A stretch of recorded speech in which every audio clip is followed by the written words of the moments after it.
స్తోత్రాలు చెల్లిస్తున్నాం ప్రభా.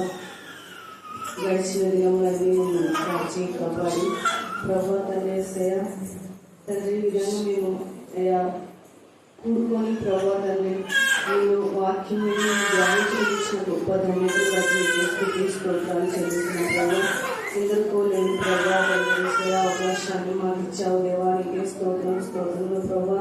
తండ్రి ప్రభా మేము ఈ గుంపులో ఉండగా ప్రభా తండ్రి తప్పుగా దొరలవలైంది ప్రభా తండ్రి ఈ యొక్క అప్పుడుని చేర్చుకున్న విధానం బట్టి మీకు స్తోత్రంలో ప్రభా తండ్రి మంచి జ్ఞానం కలిగినటువంటి కాలంశోలను పట్టుకొని ఏ సహవాసంలో ఉండాలో ప్రభా ఏ విధంగా ఉండాలో మాకు మంచి జ్ఞానం బోధించమని ప్రార్థన చేస్తున్నాం ప్రభా. అయ్యా ఏ ప్రభావం అవసరం చేత వచ్చారో వారి ప్రతి అవసరాలను తీర్చమని ప్రార్థన చేస్తున్నారు దేవా. నీకే స్తోత్రంలో ప్రభా తండ్రి అయ్యా ప్రభా తండ్రి మేము ఎప్పుడునూ ప్రభా అనునిత్యము ప్రభా తండ్రి నిన్ను ప్రభా విడిచిపెట్టగా నిన్ను హత్తుకొని జీవించే భాగ్యాన్ని దయచేయమని ప్రార్థన చేస్తున్నాం ప్రభా. నీకే స్తోత్రం ప్రభా. ఎంతో సూటిగా ప్రభా తండ్రి అక్క మాతో మాట్లాడింది ప్రభా. నీ వాక్యం ద్వారా మాతో మాట్లాడాలి దేవా. నీకే స్తోత్రంలో ప్రభా తండ్రి ఏమిచ్చిన నీ రుణము తీర్చుకోలేము దేవా. నీకే స్తోత్రం. మేము సజీవులుగా ఉన్నామంటే నీ యొక్క కృప దేవా. నీకే స్తోత్రాలు చెల్లిస్తున్నాం ప్రభా తండ్రి. చెప్పబడిన వాక్యాన్ని ప్రభా విని విడిచిపెట్టగా మా హృదయాలలో ప్రభా అంటుకట్టి ప్రభా ఇతరులకు బోధించే వారిగా మేము ఉండే కృపను సహాయం దయచేయమని చేరవచ్చిన ప్రతి బిడ్డలను టీచర్లను ప్రభా తండ్రి మినిస్ట్రీలో ఉన్న ప్రతి కుటుంబాలను ప్రతి బిడ్డలను అయా ప్రభా దీవించి ఆశీర్వదించమని ఈ సహవాసాన్ని వర్ధిల్ల చేయమని యేసు శక్తి గల నామములో అడిగి వేడుకొంచున్నాము తండ్రి. జీవ గ్రంథంలోని హెబ్రీయులకు రాసిన పత్రిక 11వ అధ్యాయము 6వ వచనం చదువుకుందాం. విశ్వాసము లేకుండా దేవునికి ఇష్టమై ఉండుట అసాధ్యము. దేవుని యొద్దకు వచ్చేవాడు ఆయన ఉన్నాడనియు తాను వెతుకు వారికి ఫలము దయచేయడు వాడనియు నమ్మవేడు కదా. దేవుడి ఇచ్చిన లేఖన ఫలాన్ని దీవించి ఆశీర్వదించుగాక. ఆమేన్. ఇంతవరకు సచివాలయం వాక్యం చెప్పబోతున్నా మీరు నలుగురిని వాక్యాన్ని సహాయం తీసుకుని ఇప్పుడు మనం చదువుకున్న లేఖనం ఏంటి ఒకసారి మనం చదవండి. విశ్వాసము లేకుండా దేవునికి ఇష్టడైనట అసాధ్యము. దేవుని యొద్దకు వచ్చేవాడు ఆయన ఉన్నాడనియు తను వెతుకు వారికి ఫలము దయచేయవాడనియు నమ్మబోయేది కదా. ఈ వాక్యం నేను తీసుకున్నానంటే చాలా మంది చర్చకు వస్తారు, ప్రార్థనలు పాల్గొంటారు, మరియు క్రమం తప్పకుండా దేవుడి సన్నిధికి వస్తారు. కానీ ఏమన్నా అనారోగ్యాలు వచ్చినా, మరి ఏమన్నా ఫ్యామిలీ ప్రాబ్లమ్స్ వచ్చినా, ఆటంకాలు వచ్చినా, ఇలాంటి ఇబ్బందులు వచ్చినా ప్రార్థన చేస్తుంటారు. మరియు వాళ్ళ దగ్గరికి ఒకరికంటే వాళ్ళు మంత్రాలు అట్లాంటివి చేస్తారు కదా.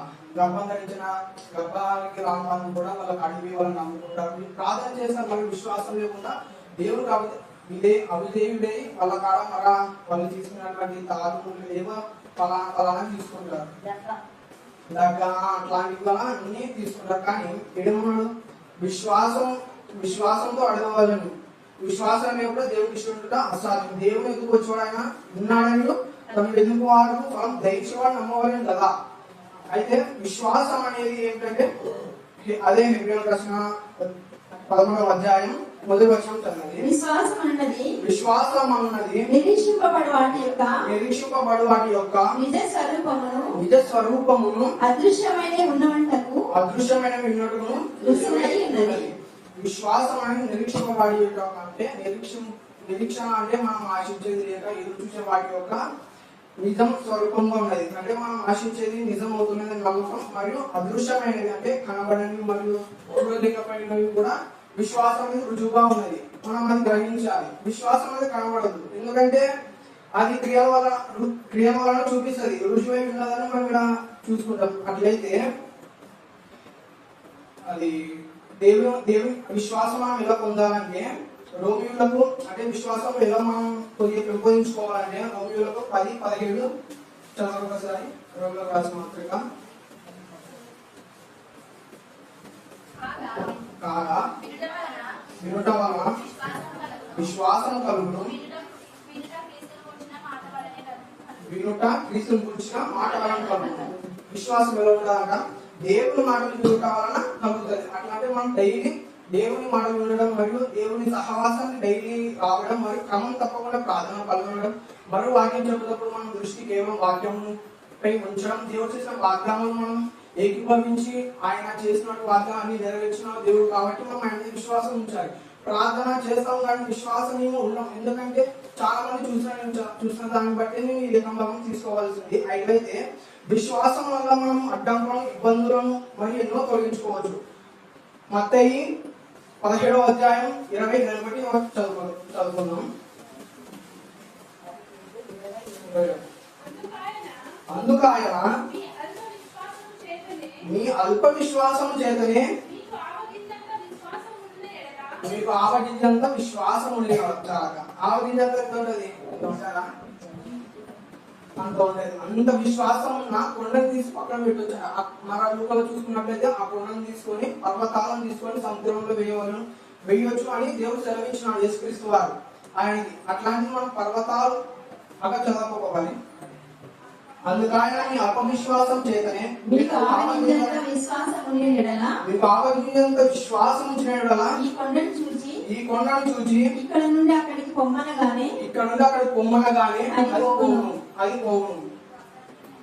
మీకు అసాధ్యమైనది ఏది ఉండదని నిశ్చయంగా చెప్తున్నాను. ఆవగింజంత విశ్వాసం ఉంటేనే ఆ పర్వతాలను తీసి మనం పక్కన పెట్టేంత శక్తి ఉన్నప్పుడు మన పర్వతాలంతా అడ్డంకులు వచ్చినా, ఇబ్బందులు వచ్చినా, కష్టాలు వచ్చినా, నష్టాలు వచ్చినా, ఫ్యామిలీలో ఎన్నో బాధలు వచ్చినా కూడా ఇలా ఆవగింజంత విశ్వాసం ఉంటేనే ఇంకెక్కువ విశ్వాసం ఉంచిన అడ్డంకులను జయించడానికి మనకి విశ్వాసం ఒక గొప్ప శక్తిగా ఉంటుంది. మనం విశ్వాసం అనేది కేవలం దేవుని మాటలో క్రీస్తు అనేక విధాలుగా విశ్వాసం అనే కన్నులో లేనివాడు కన్నులు తెప్పించినాడు, గుడ్డివారు కన్నులు తెప్పించినాడు, నడమేవారు నడుపులు తెప్పించాడు, పచ్చల వాతం ఉన్న వారికి కూడా స్వస్థపరిచాడు. అలాగే విశ్వాసంలో మనం రోగాలను కూడా మరియు అనారోగ్యాలను కూడా జయించవచ్చు. మార్కు సువార్త 11వ అధ్యాయం 22వ వచనం చదవండి. అందుకు యేసు వారితో ఇట్లా, మీరు దేవుని యందు విశ్వాసం ఉంచి ఎవడైనను ఈ కొండను చూచి నీవు ఎత్తబడి సముద్రంలో పడవేయబడమని చెప్పి తన మనసులో సందేహింపక తాను చెప్పినది జరుగుతుందని నమ్మిన యెడల వారు చెప్పినది జరుగునని నీతో నిశ్చయంగా చెప్పుచున్నాను. ఏమంటున్నాడు దేవుడు? తన మనసులో విశ్వాసం ఉంటే మనం ఏమైనా కష్టాలైనా, ఇబ్బందులైనా, ఏమైనా విశ్వాసంతో అడగవాలి. విశ్వాసం అడిగితే నిశ్చయంగా జరుగుతుంది. దేవుడు ఇక్కడ సెలవిస్తున్నాడు. అనేక విధాలైన ఇబ్బందులు వచ్చినా, కష్టాలు వచ్చినా, నష్టాలు వచ్చినా మనం ఎక్కడెక్కడికో పోవాల్సిన అవసరం లేదు. ఇక్కడ విశ్వాసంతో కూడా ప్రార్థన చేయడం వల్ల కూడా దేవుడు మీకు నిశ్చయం మీకు మీరు ఆశించినది మరియు మీకు కోరుకునేది నెరవేర్చుటకు దేవుడు ఇక్కడ ఉన్నాడు. అట్లాగే విశ్వాసం యొక్క స్వస్థత చూసుకున్నట్లయితే అనేక బోధనలు విశ్వాసం చాలా ప్రాముఖ్యంగా మనం గ్రహిస్తాం. మరియు విశ్వాసం వల్ల అనేక స్వస్థత కూడా పొందారు. మార్కు సువార్త 2వ అధ్యాయం 3వ వచనం చదవండి. కొందరు పక్షవాయువు గల ఒక మనుషుని 4 చేత మోయించుకొని ఆయన యొద్దకు తీసుకొని వచ్చింది. చాలా మంది కూడి ఉన్నందున వారు ఆయన యొద్దకు చేరలేక ఆయన ఉన్న చోటికి పైగా ఇంటి కప్పులు విప్పి సందు చేసి పక్షవాయువు గల వారిని పలుకుతోనే దింపి. కింద యేసుక్రీస్తు వారు ఒక ఇల్లులో ఉంటారన్నమాట. అక్కడ చాలా మంది జన సమూహం వచ్చినప్పుడు వారికి ఆగిలైతే ఎక్కడైతే ప్లేస్ ఉన్నది. కొందరు పక్షవాయువు ఒక మనిషి 4 చేత మోయించుకొని వస్తారు. దేవుడి మీద విశ్వాసం ఉంచి స్వస్థత పొందుతాడని వాళ్ళు గ్రహించి ఆయన యుద్ధకు వస్తాడు. ఆయన వచ్చినప్పుడు మొత్తం జన సమూహంగా ఉంటది. కానీ ఇంటి కప్పు ఇక్కడ ఉంది కదా, ఇంటి కప్పు కూడినందున వారిని చెరలేక ఆయన ఇళ్ళ చోటు పై ఇంటి కప్పు నింపినాక వాని పరుగుతోనే తింటిరి. 5వ వచనం. యేసు వారి విశ్వాసం చూచి, యేసు వారి విశ్వాసం చూచి, కుమారుడా నీ పాపములు క్షమింపబడి ఉన్నవని కుమారుడా నీ పాపము క్షమింపబడినవని పక్షవాయువులతో చెప్పాడు. ఎవరి విశ్వాసం వల్ల తన పాపములు పక్షపాతం వచ్చిన వారి పాపములు క్షమించబడినాయి?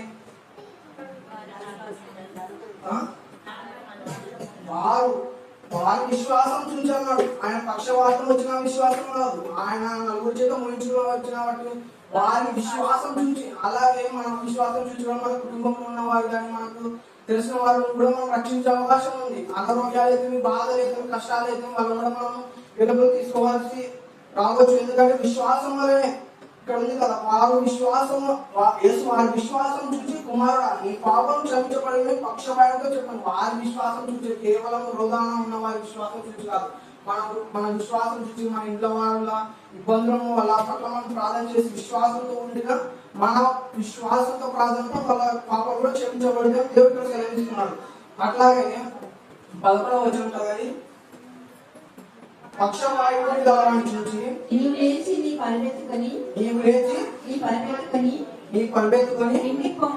ఇంటికి పొమ్మని నీతో చెప్పుచున్నాను. తక్షణమే వాడు లేచి ఇట్లా చెప్పిన వెంటనే లేచి వెళ్ళిపోయినాడు. తక్షణమే హల్లెలూయా. మనకి ఇబ్బందులు ఇక్కడ తక్షణమే మానసిక కానీ ఇక్కడ స్వస్థపరిచాడు. మనం దాని వారిని కూడా చూస్తాము. ఆయన నేను పిలిచినప్పుడు నేను పాత్రంగాను, మీరు నా ఇంటికి వచ్చినా కూడా మీకు పాత్రంగాను సెలవిస్తాడు. నేను సెలవిస్తే ఆయన శతాధిపతి రోగుల కాలంలో చాలా పవర్ఫుల్ గా చూసినట్టు మనం చూస్తాం. ఎందుకంటే ఆయన కింద మంది కూడా ఉండొచ్చు, పోతారు దాంట్లో వస్తారు అనేటువంటి వాళ్ళు కూడా ఉన్నారు. ఆయన ఇశ్రాయేలులో ఇలాంటి వారి విశ్వాసము నేను చూడలేదన్నాడు. ఎందుకంటే శతాధిపతి అంత గొప్ప స్థాయిలో ఉన్నటువంటి వ్యక్తి కూడా యేసుక్రీస్తుని నమ్ముతాడు. ఇప్పుడు మనం శతాధిపతి కాకుండా కూడా మన జీవితాలు చిన్నవి కానీ మనం దేవుని పైన విశ్వాసం ఉంచడం లేదు. మరియు ఆయన అంత విశ్వాసం ఉంచినా కూడా ఆయన దాసుని ఆయన యేసుక్రీస్తు వారి వల్ల రక్షించుకున్నాడు. మళ్ళీ ఆయన స్వస్థత పరుచుకున్నాము. కానీ మనం ఏం చేస్తామంటే మనకి ఏమైనా ఇబ్బందులు వచ్చినా ఫస్ట్ వెళ్తాం, అక్కడికి వెళ్తాం, ఇక్కడికి వెళ్తాం, వాళ్ళు ఇచ్చినది నమ్ముతాం, వాళ్ళు చెప్పినది నమ్ముతాం, వాళ్ళు అక్కడ తీసుకురాపు, వాళ్ళు ఇక్కడ తీసుకురాపు, ఆడపిల్లల కలిపి ఏడుగుల కలిపి అని మనం నమ్ముతాం. కానీ దేవుని మీద విశ్వాసం ఉంచడం అనేది మనం నమ్మం. అలాగే సువార్త 5వ అధ్యాయం 25వ వచనం. 12 నుండి రక్తస్రావ రోగం కలిగిన ఒక స్త్రీ ఉండేను. 12 సంవత్సరాల నుండి రక్తస్రావ రోగం కలిగిన ఒక స్త్రీ. మన చిన్న చిన్న జబ్బులకే మనం ఎంతో భయపడతాం, ఎక్కడెక్కడికో వెళ్తాం. కానీ ఇక్కడ 12 ఏళ్ల రక్తస్రావ రోగం కలిగిన ఒక స్త్రీ ఉండేను. ఆమె అనేక వైద్యుల చేత ఎన్నో తిప్పబడి అందరి చేత హాస్పిటల్స్ తిరిగింది. మరియు అంటే ఆ కాలంలో ఉంటారు కావాలి వ్యాధులు నయం చేసేవాళ్ళు. వాళ్ళ కాలంలో రైతుల చేత ఎన్నో తిప్పబడి తనకు కలిగినంతయు వ్యయం చేసుకొని, తనకు కలిగినంతయు అంటే తను సంపాదించినది లేక తన ఆస్తులు డబ్బులు మొత్తం అంతా వ్యయం చేసుకుని వృధా చేసుకుని 29 చదివి 28.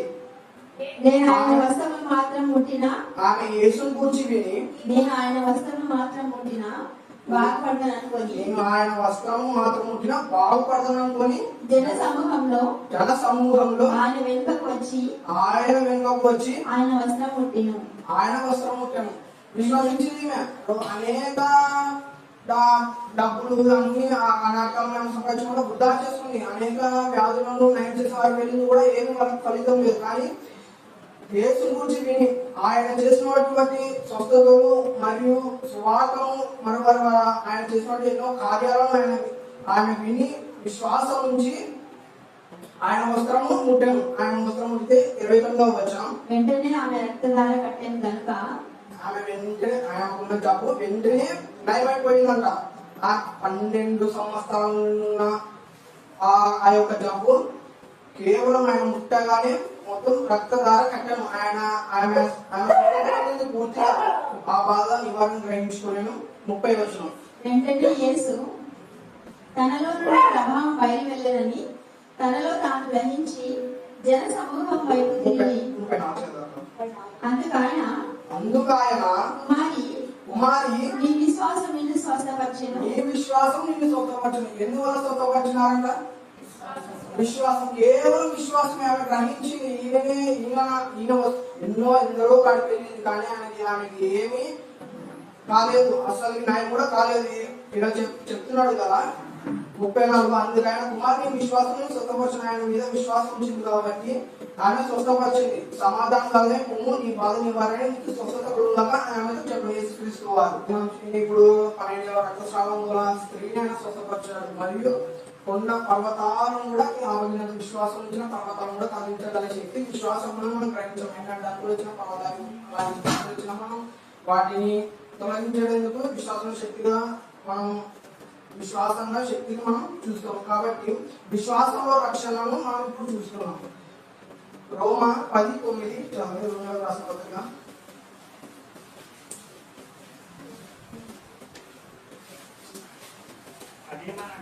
అదేమనగా యేసు ప్రభువని నీ నోటితో ఒప్పుకొని దేవుడు మృత్యుల నుండి ఆయన లేవనని నీ హృదయం విశ్వసించిన యెడల నీవు రక్షింపబడదు. ఏమంటే ఆయన యేసుక్రీస్తు వారు మృత్యుంజయించినటువంటి వారు దేవుడని చాలా మంది మొక్కుతారు కదా, వాళ్ళు దేవుడు అనే వాడు ఎవరు చనిపోయి మరలా లేచింది లేదు. కానీ మన యేసుక్రీస్తు వారు మృత్యుంజయుడు. హల్లెలూయా. ఆయన విశ్వాసం నుంచి వాడు ఎన్నడూ సిగ్గుపడని మనం లేఖన భాగం చెప్తున్నట్లు మనం చూస్తాం కదా. 11వ వచనం చూద్దాం. ఆయన యందు విశ్వాసం నుంచి వాడేవాడు సిగ్గుపడని లేఖనం చెప్తున్నది. ఉద్యోగం చూస్తాము. ఆయన దేవులకు ఇశ్రాయేలు దేవుడికి అవిధేయులు అవుతారు. అయితే విద్యార్థులు ఇశ్రాయేలుపై వాళ్ళ చేసినటువంటి వాళ్ళ మొత్తం జంతువులనైతేమి పంటలనైతేమి అన్నింటినీ దోచుకోబోతారు. విద్యార్థుల దండ అనేది మిడతల వారి దండు వల్ల ఉంటుందని దేవుడు సెలవిచ్చినాడు. అయితే వీళ్ళు మొరపెట్టారు, దేవా విద్యోను దూత పరిచయమయ్యి ప్రత్యక్షమయ్యి అప్పుడు విద్యోను అడుగుతాడు దూతని. అది ఏమంటాడంటే, మా పితరులు చెప్పినటువంటి ఐగుప్తు నుండి రప్పించిన దేవుడు ఇప్పుడు ఏమయ్యాను? ఆయన ఎన్నో అనేక తెగుల నుండి మరియు ఆయన ఎన్నో ఎర్ర సముద్రం కూడా చీల్చి ఇశ్రాయేలులను తన కోరినటువంటి కనాన్ దేశంలో నడిపిస్తాడు. అప్పుడు గిద్యోను దేవుని విశ్వాసం ఉంచుతాడు. విశ్వాసం న్యాయాధిపతులు 6:16 నేను నీకు తోడైందును కనుక ఒకే మనిషిని హతము చేసినట్లు మిద్యానీయులను హతము చేయమని సెలవించాను. మిద్యానీయుడు ఎందుకంటే విస్తారమైన దండు, వాళ్ళకి 1,80,000 మంది అంట. ఎవరు? మిద్యానీయులు. ఇశ్రాయేలుపై యుద్ధానికి దేవుడు రప్పించినట్టు వారు. కానీ ఈయన ఏమంటాడంటే గిద్యోనుపై దేవునిపై గిద్యోను నమ్మకం ఉంచుతాడు. నమ్మకం ఉంచి నువ్వు ఈ దాంట్లో సైనికులను తీసుకుంటే 37,000 మంది, ఆయన 37,000 మంది దమయకులు సైనికులు మిద్యానులపై యుద్ధం చేయడానికి వెళ్ళినప్పుడు ఆయన మరి ఒక పరీక్ష పెడతారు. వాళ్ళ మిద్యానులపై విస్తారమైన దండు కదా, 37,000 మంది 1,05,000 మంది అంటే ఎవరైనా తడబడతారు. కానీ దేవుడు సెలవిచ్చినాడు, ఇంతమంది నాకు ఎక్కువే, ఇంతమంది అవసరం లేదని దేవుడు గిద్యోనుతో చెప్తాడు. గిద్యోనుతో దేవుడు సెలవిస్తాడు, 32 మంది ఎవరైనా భయపడేవారు ఉంటే ఎదుర్కొని ఎన్నికయ్యి గిద్యోనుతో చెప్తాడు. గిద్యోనుతో చెప్తే అప్పుడు దాదాపు 22,000 మంది వెనక వెళ్తారు, 10,000 మంది వెళ్తారు. ఆ 10,000 మందిలో మరి దేవుడు ఒక పరీక్ష పెడతారు. ఆ పరీక్ష ఏంటంటే అది ఒక శోధిస్తారన్నమాట. అంటే దేవుడు ఒక పరీక్ష పెడతారు. దీంట్లో కూడా నేను ఎన్నిక చేసిన వారిని నువ్వు సైన్యాన్ని తొలగం పోని గిద్యోనుతో చెప్తాడు. అప్పుడు దేవుడు ఒక పరీక్ష పెట్టినప్పుడు కేవలం 300 మాత్రమే వాళ్ళు గిద్యోనుపై మిద్యానులపై యుద్ధం చేయడానికి వెళ్తారు. వాళ్ళు మిగతా 9,700 మంది మొత్తం వెనక్కి వచ్చేస్తారు. ఎందుకంటే గిద్యోను భయపడలేదు. ఎందుకంటే యెహోవా ఆయన పక్షంలో ఉన్నాడు. ఆయన నిర్మపడినాడు కదా, యుద్ధం చేయలేదు మీరు కాదు, నేనే యుద్ధం చేస్తానని సెలవిస్తాడు. అట్లాంటిది గిద్యోను కూడా విశ్వాసంతో కేవలం 300 మందిని 1,08,000 మందిని ఎదిరించి పోరాడాలంటే ఎంత ధైర్యం కావాలంటే మనకి చాలా ధైర్యం కావాలి. విశ్వాసం అనేది గిద్యోనుతో మనం ఇలా చూసుకోవచ్చు. దేవునిపై కేవలం నమ్మకంతో మిద్యానులపై యుద్ధం చేస్తాడు. అప్పుడు దేవుడు మిద్యానులపై జయాన్ని విజృంభిస్తాడు. హల్లెలూయా. అలాగే మనం ఒకరిపైన ఆధారపడకుండా కేవలం దేవుని మీద విశ్వాసం నుంచి, కేవలం ఆయన విశ్వాసంతో కూడిన ప్రార్థనలు ఏకీభవించి మన బాధలు, మన కష్టాలు, మన నష్టాలు చెప్పుకుంటే దేవుడు పక్క నిశ్చయం అలా జరుగుని సెలవు ఇచ్చినాడు. అట్లాగే చాలా మంది యూజ్ అయితే ఎవరైతే మనకి అవి బాధలు వస్తున్నాయి, లేదంటే మనకి స్టడీ రావాలి, లేదంటే ఆరోగ్యం రావాలని, గర్భఫలం రావాలని, మనం ఎక్కడెక్కడికో పోవాల్సిన వాళ్ళని వీళ్ళని మొక్కాల్సిన అవసరం కూడా లేదు. కేవలం దేవుడి విశ్వాసించి ప్రార్థించినప్పుడు మీరు ఒకసారి మీరు కన్నీరు విడుచుకుంటూ దేవుడికి మీ బాధలను చెప్పుకుంటూ ప్రార్థించినప్పుడు మీరేం మర్చిపోతారేమో కానీ దేవుడు మర్చిపోడు. ఎందుకంటే నేను మరవనని దేవుడు సెలవిస్తున్నాడు. అదందరూ జ్ఞాపకం చేసుకోవాలి. అట్లాగే రహాబు విషయం తెలుసు. రహాబు తెలుసు కదా. రహాబు అంటే ఒక ఆమె వేశ్య, ఆమె చెడు నడుతా కలిగినటువంటి ఆమె. మరియు దేవునికి ఇష్టంగా ఉండే వాళ్ళు చెడు మంచి లేదా తెలుగు నలుపు అనేది ఏం అవసరం లేదు. ఎందుకంటే ఆమె ఒక వేశ్య అయినప్పటికీ కూడా దేవుడి మీద విశ్వాసం ఉంచింది. ఒకసారి చదువుకుందాం. యెహోషువ 2వ అధ్యాయం 10వ వచనం.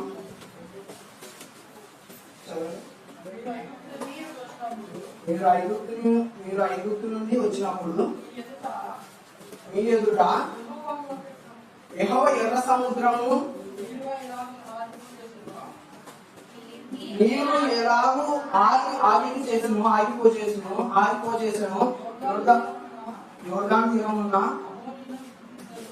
అమోరియలిద్దరు రాజులైన సిహోనుకును ఓగుకును మీరేం చేసిండ్రు అనగా మీరు వారిని ఎలాగ నిర్మూలన చేసిండ్రు ఆ సంగతి మేము విన్నప్పుడు మా గుండెలు కరిగిపోయాము. దేవుడు చేసిన వాటిని కార్యాలు వీళ్ళు చూసినారు. ఐగుప్తు నుండి వీళ్ళు ఐగుప్తులు బానిసలు ఉన్నప్పుడు దేవుడు మొరపెట్టినప్పుడు ఆయన అనేక తెగుల చేత ఇశ్రాయేలులను ఐగుప్తుల ఫరో నుండి ఎన్నో కార్యాలు చేసి వారిని ఎర్ర సముద్రం 2 సముద్రాన్ని పాయలకించినటువంటి గొప్ప దేవుడు మన దేవుడు.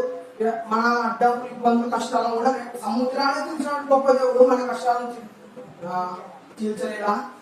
మన ఇబ్బందులని అన్ని ఆటంకంగా ఉన్న వాటిని తొలగిస్తాడు. ఎందుకంటే ఎర్ర సముద్రం అంటే సముద్రాన్ని తీర్చినాడంటే మనం ఎంత గొప్ప దేవుడు అని మనం విశ్వసించాలి. కానీ మనం ఏం చేస్తాము? అదే విశ్వాసం కేవలం ప్రాధాన్యత. కొంతమంది అయితే అది కేవలం వాళ్ళకి రొటీన్ అయిపోయింది. సండే అంటే ఆధారం పోవాలి, ఇంకా రావాలి, తినాలి, పడుకోవాలి. సండే అంటే పోవాలి, రావాలి, తినడం, పడుకోవాలి. కానీ వాళ్ళు ఏం గ్రహిస్తారు, ఏం చేస్తారు, ఏం వింటారు కూడా వాళ్ళకి కొద్దిగా అవగాహన లేకుంటుంది. కొంతమంది చూసినాం, చాలా మంది ఇక్కడికి వస్తున్నప్పుడు ఏమన్నారంటే అక్కడ ఎందుకు పోతున్నారు, ఇక్కడ రావచ్చు కదా అని అన్నారు. నేను చెప్పిన మా చర్చిలో అంటే ఈ యొక్క చర్చిలో అందరికీ ఆహ్వానమే చెప్పిన. అంటే వాళ్ళు ఏమన్నారు, మేము మా చర్చికి రామన్నారు. ఆ చర్చికి రామన్నారు, రామ్ కరెక్టే రామన్నారు కదా, మీరు ఆ చర్చికి వెళ్ళి ఏం నేర్చుకున్నారు అన్నారు. నేర్చుకుంటే వాళ్ళు ఏం నేర్చుకోరు, కూర్చుంటారు. ఎవరో ఒకరు మంచి తయారు నేర్చుకున్నారు. సార్ ఆమె అక్కడ నేర్చుకునేది కాదు, ఇక్కడ మా నేర్చుకునేది సారి బాగుంది. అవి తప్ప దేవుడు మాటలు ఏమి లేవు. దేవుడు వాక్యం వినరు. అసలు వాళ్ళు ఆయన చెప్పే కూడా వినరు. దేవుడు పోతారు, సార్ అనేక సార్లు గతిస్తారు. నిద్రపోతున్న వాళ్ళు లేవండి అన్నాడు. కానీ వాళ్ళు కూరన్న మంచిగా వచ్చి నిద్రపోతూ ఉంటారు. అక్కడ కూర కానుకొని దాని కానుకొని ప్రార్థన పైన ఏకగ్రీవంగా అసలు చూపించరు. మార్పు రాదు. విశ్వాసం అనేది లేదు, ప్రార్థన అనేది ఏదో రొటీన్గా పోవాలి ఉండాలంటే ఉండాలి. విశ్వాసం అనేది ఉపయోగించుకోవడం వల్ల ఒక శక్తి, కానీ దానికి రుజువు ఏం లేదు. అదృశ్యమైన వాటి అంటే కనబడని, చూడలేని మరియు ఆధారాలు లేని వాటి యొక్క కూడా విశ్వాసం అనేది ఒక శక్తిగా పనిచేస్తుందని మనం గ్రహించాలి. ఫిబ్రవరి రాసిన పత్రిక 11వ అధ్యాయం. విశ్వాసం బట్టి శారాయి వాగ్దానం చేసిన వాడు నమ్మదగిన వాడు ఎంచుకున్నాడు కనుక తాను వయసు గతించిన గర్భం ధరించడానికి శక్తి పొందాను. అలా ఇప్పుడు చాలా మంది కూడా ప్రెగ్నెన్సీ రాని వాళ్ళు ఏం చేస్తారు, వాళ్ళు చాలా బాధలు ఉంటాయి, వాళ్ళు చాలా ఉంటాయి. కానీ వాళ్ళు మళ్ళా గర్భం రావాలని ఏమేమో ప్రయోగాలు చేస్తుంటారు. అట్లా ఈయన శారామకు 90 సంవత్సరాలు, అబ్రహాంకు 100 సంవత్సరాలు, 190 సంవత్సరాలు కూడా దేవుడు ఏం చెప్తున్నాడు, అనేక జన్మలకు తండ్రిగా చేస్తానన్నాడు దేవుడు. అట్లాంటిది శారమ విశ్వాసం బట్టి 90 వయసును బట్టి కూడా దేవుడు గర్భం ధరించి ఆయన ఒక జ్యేష్ఠ కుమారుని ఇసాకుని జన్మించేటట్లు ఆయన చేశాడు. మరియు ఆదికాండము 12:1. యెహోవా నీవు లేచి నీ దేశం నుండి నీ బంధువుల యుద్ధ నుండి నీ తండ్రి ఇంటి నుండి బయలుదేరి నేను నీకు చూపించి దేశం నుండి వెళ్ళు. నిన్ను గొప్ప జనముగా చేసి నిన్ను ఆశీర్వదించి నీ నామం గొప్ప చేయను. ఇక్కడ నీవు ఆశీర్వాదం ఉంది. ఇక్కడ దేవుడు ఏమంటున్నాడంటే నీ దేశం నుండి బయలుదేరి నీ బంధువుల యుద్ధ నుండి నీ తండ్రి యుద్ధ నుండి బయలుదేరి నేను నీకు చూపించి దేశం వెళ్ళుము అన్నాడు. అబ్రహాము చాలా విశ్వాసంగా దేవుడు ఆయన స్వరం విన్నాడు తప్ప ఆయన ఎవరు కూడా ఆయన గ్రహించలేడు. ఆయన ఎవరు కూడా తెలియదు ఈయనకి. కానీ కేవలం ఒక మాట పైన దేవుడిపై విశ్వాసంతో వాళ్ళ బంధువులకు అన్నిటికీ దూరంగా ఉండి యేసుక్రీస్తు వారిని నమ్మి వెళ్ళిపోయినాడు. కానీ అట్లాంటి విశ్వాసం మనకు ఉందని మనం గ్రహించుకోవాలి. ఎందుకంటే అన్ని సమస్తము విడిచిపెట్టి మనం చూస్తాం. కొత్త నిబంధనలో ఏవి అన్నప్పుడు కూడా యేసుక్రీస్తు వారిని వెంబడించే సమస్తం విడిచిపెట్టి ఆయన వెంబడిస్తారు. ఎందుకంటే ఆయన పైన విశ్వాసం, ఆ విశ్వాసం మనం అబ్రహాము కూడా చూసి నేర్చుకోవచ్చు. అలాగే అబ్రహాము హెబ్రీలు 11:19 17-19 అబ్రహాము శోధింపబడి విశ్వాసమును బట్టి ఇస్సాకు బలిగా అర్పించాను. ఈయన విశ్వాసం పరీక్షించినాడు. అబ్రహాము లేకలేక పుట్టిన కుమారుడు 100 సంవత్సరాల వయసులో, శారము 90 సంవత్సరాల వయసులో కూడా ఇస్సాకును ఇచ్చినాడు కదా. అబ్రహాము ఏ విధంగా అయితే దేవుడు ఈయనకు ఇస్తాడో ఇవ్వడు, అంటే దేవుడికి ఇష్టడే ఉంటాడో లేదో, లేక దేవుడి పైన ఆయన ఇస్సాకు జన్మించింది ఎవరు? దేవుడు. దేవుని విశ్వాసం పరీక్షిస్తున్నాడు. అబ్రహాం ఇస్తాడో లేదో అని అనుకున్నాడు. కానీ దేవుడు ఆయన ఏం చేస్తున్నాడు?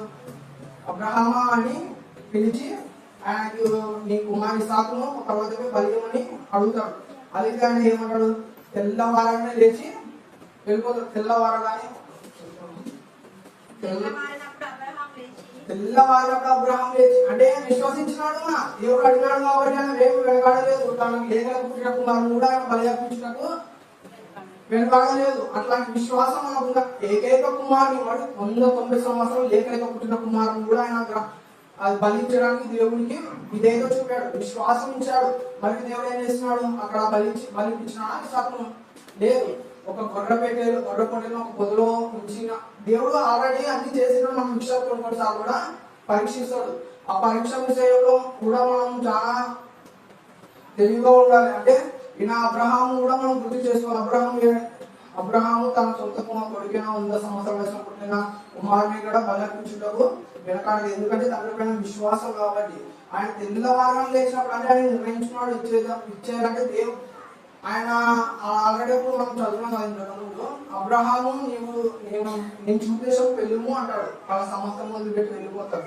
ఆయన ఏమనుకుంటాడంటే అప్పుడు సమస్తం సర్వ సృష్టికర్తనే అన్న సృష్టించినది. సర్వ సృష్టికర్తను నమ్మి మనం ఎక్కడికి వెళ్తే, మనం ఇప్పుడు ఒక పెళ్లికి ఫంక్షన్ వెళ్ళినప్పుడు మన వాళ్ళ వడ్డించేవాడు మన ఊరు అనుకో, మనం వీడియో కూర్చుంటే ఆడ కూర్చుంటే వాడు మనం చూసి వచ్చేస్తాడు కదా. అట్లాంటి విశ్వాసం మీరు అబ్రహాం దేవుడిపై ఉంచాడు. మీకు అర్థమైందా? సర్వ సృష్టికర్తనే సెలవించినప్పుడు ఆయన ఎక్కడ ఉండేవి? మన వాడే వడ్డించేవాడు అయినప్పుడు మనం ఎక్కడ కూర్చుంటే ఏమి అనేది మనం గ్రహించాలి. మరియు మోషేను కూడా చూసుకున్నట్లయితే 11:24 హెబ్రీయులు రాసిన మోషే పెద్దవాడైనప్పుడు విశ్వాసమును బట్టి ఐగుప్తు ధనం కంటే క్రీస్తు విషయమైన నింద గొప్ప భాగ్యమని ఎంచుకొని అల్పకాలము పాపభోగం అనుభవించుట కంటే దేవుని ప్రజలతో శ్రమ అనుభవించడం మేలని యోచించి ఫరో యొక్క కుమారులను అనిపించుటకు ఒప్పుకొనలేదు. ఏదైనా అతని ప్రతిఫలమైన బహుమానమందు దృష్టి ఉంచాడు. మోషే ఒక రాజకుమార్తె కొడుకులాగా ఇప్పుడు ఆయనకు అనుభవించడానికి చాలా ఉన్నాయి. ఆయన కింద 10 మంది మనుషులు, చాలా మంది మనుషులు, 10 మంది చాలా మంది మనుషులు. ఎందుకంటే రాజకుమార్తె యొక్క కుమారుడు లెక్క ఇప్పుడు మోషే. ఆయన ఏమంటున్నాడు? అల్పకాలము పాపభోగం అనిపించుట కంటే దేవుని ప్రజలతో శ్రమ అనుభవించడం మేలని యోచించినాడు. ఎందుకంటే దీని ప్రతిఫలంగా ఇంకోటి ఉంది. మనం ఇక్కడ భూమి లోకానుసారం చూసుకోకుండా పైన ఒకటి ఉంది. ఏంటది? పరలోక రాజ్యాన్ని ఇక్కడ ఫలంగా మోషే ఆలోచించినాడు. మోషకు కావాల్సిన అనేక సౌకర్యాలు కూడా ఉంటాయి. ఎందుకంటే కుమార్ లెక్క అంటే చాలా ఉంటాయి. కానీ వాటిని వదిలేసి దేవుడు ఇచ్చినట్టు ఆజ్ఞను బట్టి ఆయన తన వారిని ఇశ్రాయేలు ప్రజలను తొలగబోతాడు అనమాట. అప్పుడు మనం ఈయన మీద విశ్వాసం చూడవచ్చు. అనేక సౌభాగ్యాలను వదిలిపెట్టి కేవలం దేవుడు ఒక్క మాట వలన వాళ్ళనల్లా వాటన్నిటిని వదిలిపెట్టి ఇశ్రాయేలు ప్రజలను నడిపించినప్పుడు దేవుడు అందుకే ఆ మోషని ఎన్నుకున్నాడని మనం భావిస్తాం. అట్లాగైతే లాస్ట్ వర్షం చదువుదాం. 32 చదవని 11:32. ఇక్కడ ఏమని చెప్పను? గిద్యోను, బారాకు, సంసోను, ఏఫ్తా, దావీదు, సమూయేలు వారి గురించి ప్రవక్తల గురించి వివరించకు సమయం చాలదు. సమయము చాలా మంది కేవలం విశ్వాసం వలనే వీళ్ళు అనేక కింద ఉంది కదా 33 వారి విశ్వాసం ద్వారా రాజ్యంలో జయించింది, నీతి కార్యంలో జరిగించింది, వాగ్దానం పొందింది, సింహముల నోర మూసింది, అగ్ని బలమును చల్లార్చింది, ఖడ్గదారులను తప్పించుకునేది. ఇక్కడ కేవలం విశ్వాస ద్వారానే రాజ్యకాలను జయించిన రాజ్యాలను జయించిన సింహములను మూసేవారు. దాని ఎందుకంటే కేవలం విశ్వాసం ద్వారానే. కేవలం విశ్వాసం ద్వారా అనేకమైన కూడా మనకు అడ్డం ఉన్నట్టు కూడా మన బాధలు కూడా తొలగిపోతాయి. పర్వతాలు అంత పెద్ద పర్వతమే ఎత్తి సముద్రంలో వేయబడినంత విశ్వాసం ఉన్నప్పుడు ఆ పర్వతం అనేది సముద్రంలో వేయబడుతుందని దేవుడు సెలవించినాడు. అట్లాంటిది మనం ఇంకా విశ్వాసంతో ఇంకా దేవుడితో మన బాధలను, మన కష్టాలను, మన నష్టాలను, మన అడ్డంలను, మన ఫ్యామిలీ ప్రాబ్లమ్స్ అన్ని వాటిని ఇంకోటి అంటే మన ప్రాబ్లమ్స్ వస్తే, మన బాధలు వస్తే మన పక్క వాళ్ళకి చెప్పుకుంటారు. పక్క వాళ్ళకి చెప్పుకొని వాళ్ళే మంచిగా ఉండరు. అవునా అట్లా ఇట్లా అని మంచుకుంటారు. కానీ వాళ్ళు కూడా సంతోషపడుతుంటారు. ఎందుకంటే కేవలం ఆయన అంటాడు కదా, మనుషులను అనుకుంటే ఆశ్రయించుకున్నాడు. కాబట్టి మన బాధలు ఏమంటే ముందుగా వచ్చేసి దేవుని వద్దకు చెప్పండి. తర్వాత మనుషులకు చెప్పాలో చెప్పకూడదో అది మీ ఇష్టం. ఈ కొద్ది వాటిని దేవుడు ఆశీర్వదించి దీవించి కాక ఆమె.